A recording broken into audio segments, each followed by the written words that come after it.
SBY terseret korupsi mega triliun Jiwasraya dan Asabri, ditulis oleh Ahmad Maulana S. di siwar.com. Halo, selamat datang di channel Focus Day bersama JJ. Filosofi ayam betina, siapa yang petok-petok paling keras, maka dialah yang bertelur. Menteri Koordinator Bidang Politik Hukum dan Keamanan Mahfud MD mengatakan ada persamaan modus dalam dugaan korupsi PT Asuransi Sosial Angkatan Bersenjata Republik Indonesia, Asabri, dengan korupsi PT Jiwasraya. Kata Mahfud MD pada saat ditemui di kantornya pada 13 Januari 2020, modus operasinya sama, bahkan mungkin ada beberapa orangnya yang sama. Mahfud belum mau mengungkapkan seluruhnya dugaan yang ia temukan. Ia masih menunggu kepulangan Menteri Badan Usaha Milik Negara, Erick Thohir, yang saat ini sedang berdinas di luar negeri. Erick dan Menteri Keuangan Sri Mulyani rencananya akan dipanggil Mahfud pada pekan ini untuk membahas dugaan korupsi di perusahaan asuransi plat merah tersebut. Ia berjanji kasus ini akan terus ditindaklanjuti. Pasalnya, Mahfud mengatakan Presiden Joko Widodo atau Jokowi sudah meminta agar semua kasus korupsi dibongkar dan dibawa ke pengadilan.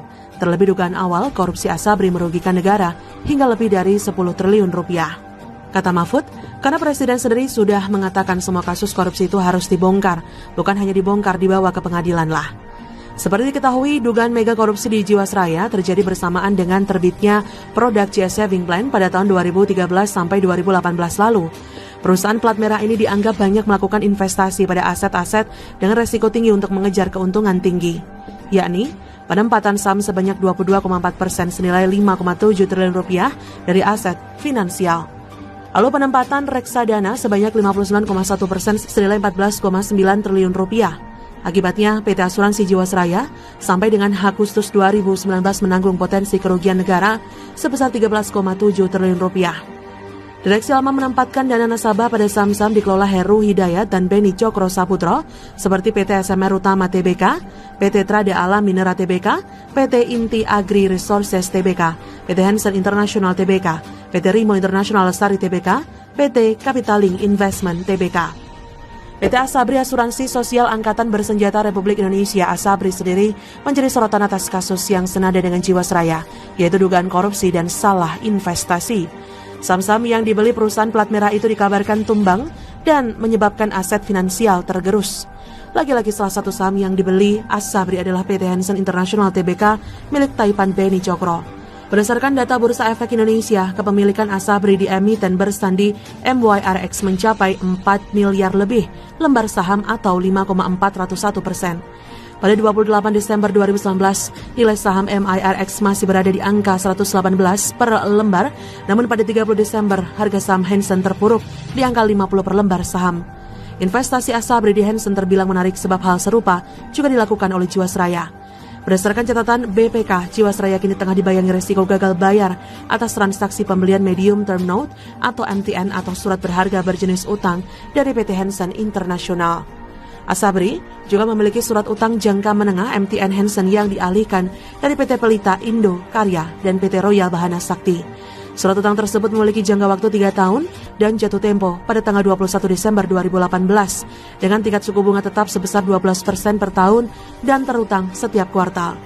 Saldo MTN pada tanggal 30 Juni 2018 adalah sebesar 60 miliar rupiah yang dimiliki oleh PT Asabri Persero.